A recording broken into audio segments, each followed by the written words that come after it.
Assalamualaikum warahmatullahi wabarakatuh. Hai adik-adik, gimana kabarnya? Masih sehat semua kan? Semoga kita tetap diberi kesehatan ya. Tetap semangat belajar meskipun hanya di rumah saja. Oke, untuk melanjutkan pertemuan yang kemarin kita sudah membahas tentang sumber hukum Islam. Sumber hukum Islam ada 4, yaitu Al-Quran, hadis, ijma, dan qiyas. Yang kita bahas kemarin adalah Al-Quran dan hadis.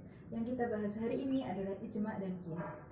Oke, langsung saja mari kita bahas pembahasan hari ini tentang ijma dan qiyas. Untuk itu, simak video PPT berikut ini. Sumber hukum Islam. Sumber hukum Islam. Adapun sumber hukum Islam yang disepakati para ulama adalah Al-Quran, hadis, ijma, dan qiyas. Yang ketiga adalah ijma. Pengertian ijma menurut bahasa. Kata ijma adalah bentuk isim masdar dari kata ajma'a, yang berarti memutuskan dan menyepakati sesuatu. Menurut istilah, ijma adalah kesepakatan semua para mujtahid dari kaum muslimin pada suatu masa setelah wafat Rasul Shallallahu Alaihi Wasallam atas hukum syara yang tidak ditemukan dasar hukumnya dalam Al-Quran dan hadis. Hal itu pernah dilakukan Abu Bakar apabila ditemukan suatu perselisihan.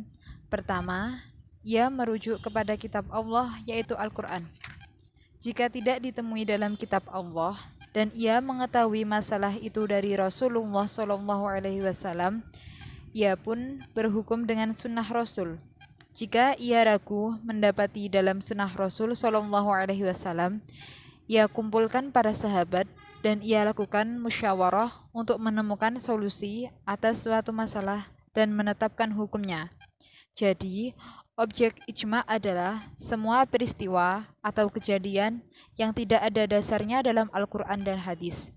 Peristiwa atau kejadian yang berhubungan dengan ibadah ghairu mudhah, ibadah yang tidak langsung ditujukan kepada Allah Subhanahu wa taala, bidang muamalah, bidang kemasyarakatan, atau semua hal-hal yang berhubungan dengan urusan duniawi tetapi tidak ada dasarnya dalam Al-Quran dan hadis.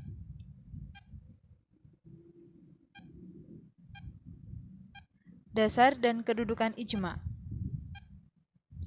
Ijma merupakan sumber hukum ketiga setelah Al-Quran dan hadis. Dasar ijma terdapat dalam surah An-Nisa ayat 59 dan An-Nisa ayat 115. Yang dalam surat An-Nisa ayat 59, A'udzu billahi minasyaitonir rajim. Bismillahirrahmanirrahim. Ya ayyuhalladzina amanu atii'ullaha wa atii'ur rasula wa ulil amri minkum fa in tanaza'tum fi syai'in farudduhu ilallahi war rasuli in kuntum tu'minuna billahi wal yaumil akhir dzalika khairu wa ahsanu ta'wila. Yang artinya, hai orang-orang yang beriman, taatilah Allah dan taatilah Rasul-Nya dan ulil amri di antara kamu. Kemudian, jika kamu berlainan pendapat tentang sesuatu, maka kembalikanlah ia kepada Allah atau Al-Quran dan Rasul atau sunnahnya. Jika kamu benar-benar beriman kepada Allah dan hari kemudian, yang demikianlah itu lebih utama bagimu dan lebih baik akibatnya.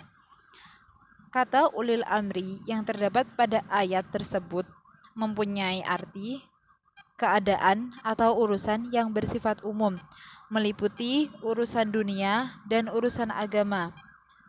Ulil amri dalam urusan dunia ialah raja, kepala negara, pemimpin, atau penguasa.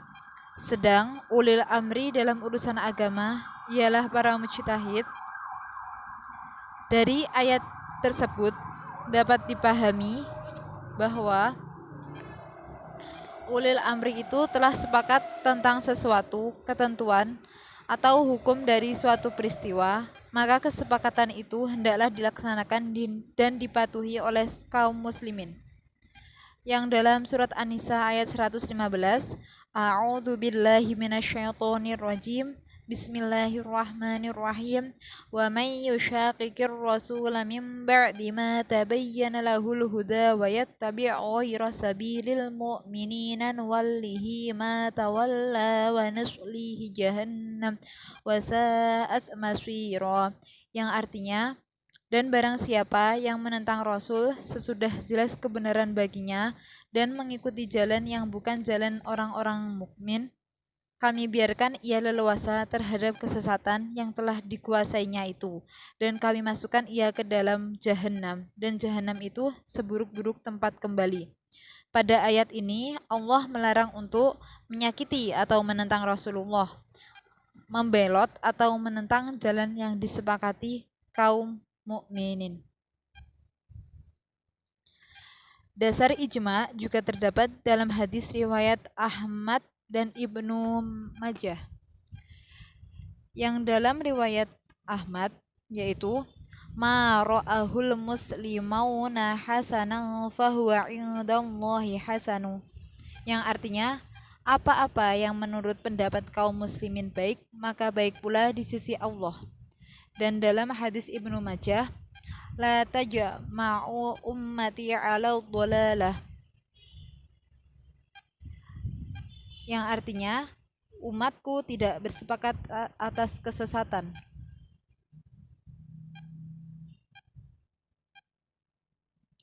Rukun-rukun ijma.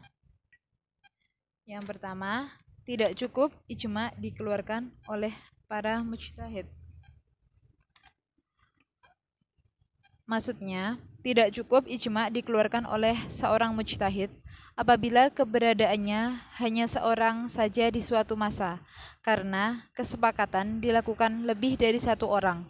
Pendapatnya disepakati antara satu dengan yang lain. Yang kedua, ada kesepakatan para mujtahid. Adanya kesepakatan sesama para mujtahid atas hukum syara dalam suatu masalah dengan melihat negeri, jenis, dan kelompok mereka. Seandainya kesepakatan yang hukum syara hanya para mujtahid Haramain, para mujtahid Irak saja, atau Hijaz, atau mujtahid Ahlus Sunnah, maka syarat kesepakatan khusus ini tidak disebut ijma, karena ijma tidak terbentuk kecuali dengan kesepakatan umum dari seluruh mujtahid di dunia Islam dalam suatu masa. Yang ketiga, kesepakatan dimulai dengan pendapat yang jelas. Hendaknya kesepakatan mereka dimulai setiap pendapat salah seorang mereka dengan pendapat yang jelas, apakah dengan dalam bentuk perkataan, fatwa, ataupun perbuatan. Yang keempat, kesepakatan terwujud atas kesepakatan para mujtahid.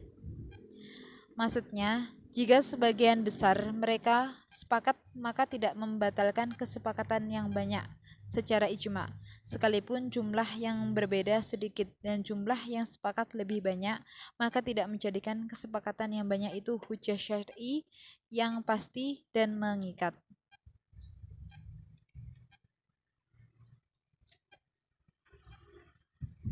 Macam-macam ijma. Yang pertama, ijma syarih. Ijma syarih. Syarih dari segi bahasa artinya jelas, yaitu ijma yang menjelaskan pendapat ulama yang banyak secara jelas dan terbuka, baik dengan ucapan maupun perbuatan. Pada saat semua ulama menjelaskan pendapatnya, ternyata mereka menghasilkan pendapat yang sama atas hukum dalam suatu perkara. Ijma jenis ini sangat langka terjadi pada kalangan ulama karena sulitnya persamaan pendapat pada kalangan ulama.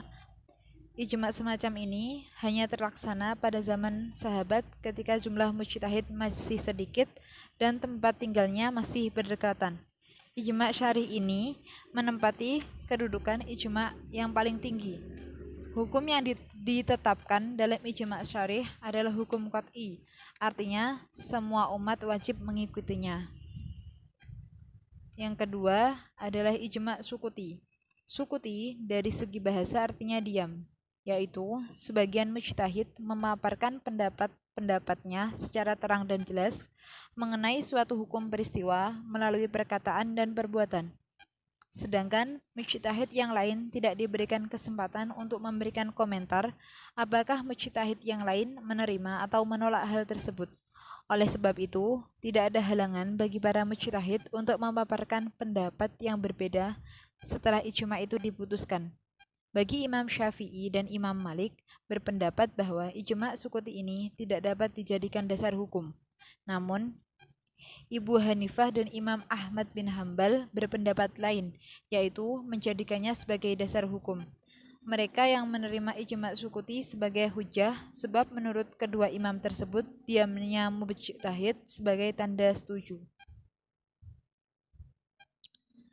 Selanjutnya adalah kias. Pengertian kias. Kias menurut bahasa berarti menyamakan atau mengukurkan sesuatu dengan yang lain. Kias menurut usul fikih adalah menetapkan hukum suatu kejadian atau peristiwa yang tidak ada dasar nasnya dengan cara membandingkan kepada suatu kejadian atau peristiwa yang lain yang telah ditetapkan hukumnya berdasarkan nas karena ada bersamaan ilat antara kedua kejadian atau peristiwa tersebut. Wahab Zuhaili mendefinisikan kias adalah menyatukan sesuatu yang tidak disebutkan hukumnya dalam nas dengan sesuatu yang disebutkan hukumnya oleh nas, disebabkan kesuatuan ilat antara keduanya. Jadi, suatu kias hanya dapat dilakukan apabila telah diyakini bahwa benar-benar tidak ada satupun nas yang dapat dijadikan dasar untuk menetapkan hukum suatu peristiwa atau kejadian.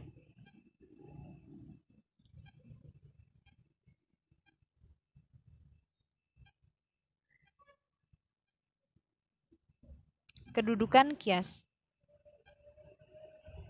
Kias merupakan sumber hukum keempat setelah Al-Quran, hadis, dan ijma.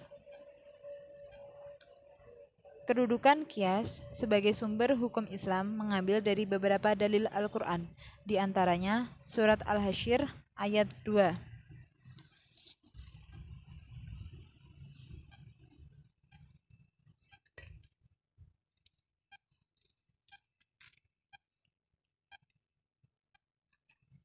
Ayatnya adalah A'udzu billahi minasyaitonir rajim. Bismillahirrahmanirrahim. Fa'tabiru ya ulil absar, yang artinya, maka ambillah kejadian itu untuk menjadi pelajaran, wahai orang-orang yang mempunyai pandangan.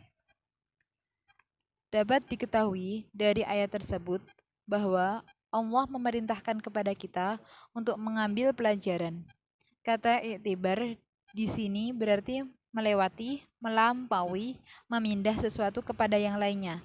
Demikian pula arti kias, yaitu melampaui sesuatu hukum dari pokok ke cabang, maka menjadi hukum yang diperintahkan. Hal yang diperintahkan ini mesti diamalkan, karena dua kata tadi, iktibar dan kias, memiliki pengertian melewati dan melampaui. Kedudukan kias juga dijelaskan dalam hadis riwayat Bukhari.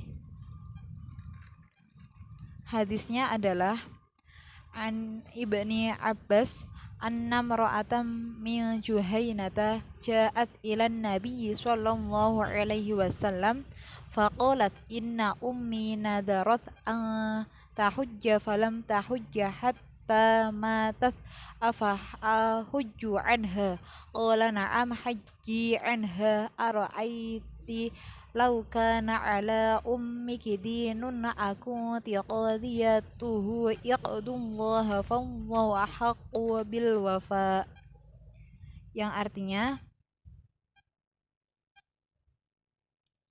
dari Ibnu Abbas, seorang perempuan dari kabilah Juhainah telah datang kepada Nabi. Ia bertanya, sesungguhnya ibuku telah bernazar akan pergi haji, tapi ia tidak melaksanakannya sampai wafat. Apakah saya boleh mengerjakan haji untuk ibuku? Nabi menjawab, ya, boleh, kerjakanlah haji untuknya. Bagaimana pendapatmu kalau ibumu sewaktu wafat meninggalkan utang, bukankah engkau yang membayarkannya? hendaklah kamu bayar hak Allah, sebab hak Allah lebih utama untuk dipenuhi. Dari hadis tersebut dapat dijelaskan bahwa membayar hutang kepada Allah disamakan dengan hutang kepada manusia.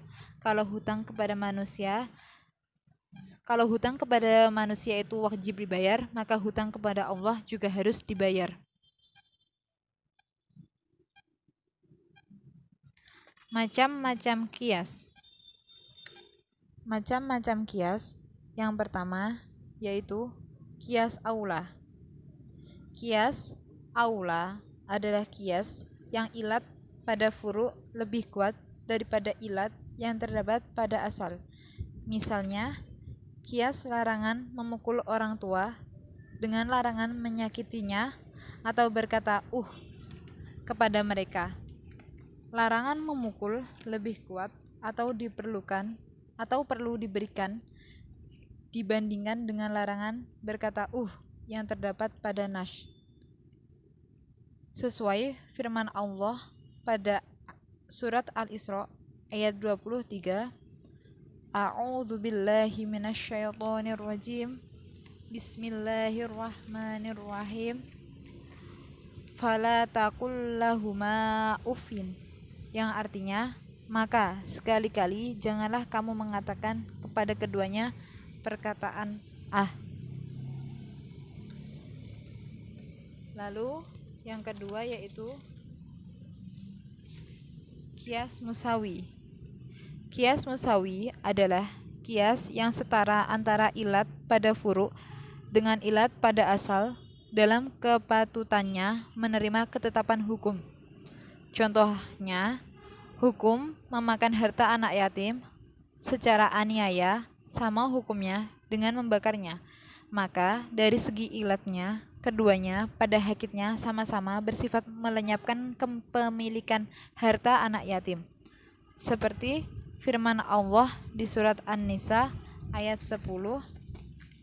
A'udzu billahi minasyaitonir rajim. Bismillahirrahmanirrahim.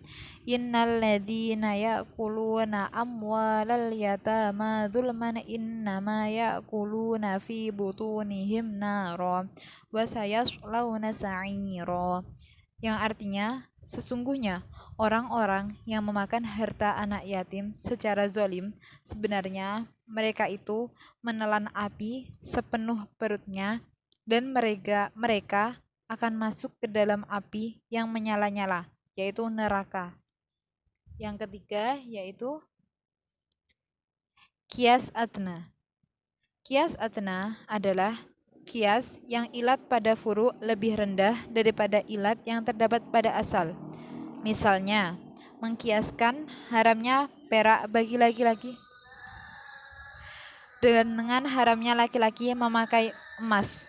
Yang menjadi ilatnya adalah berbangga-bangga. Bila menggunakan perak merasa bangga, apalagi menggunakan emas akan lebih bangga lagi. Nah, itu tadi adalah video pembelajaran tentang ijma dan kias. Setelah adik-adik sudah menonton video tersebut, maka adik-adik diberikan tugas. Tugasnya apa? Yaitu mereview kembali materi tentang ijma dan kias, ditulis di kertas folio sebanyak 1 lembar. Oke, semangat ya mengerjakan tugasnya. Mungkin hanya itu saja dari saya. Ada kurang lebihnya saya mohon maaf. Wassalamualaikum warahmatullahi wabarakatuh.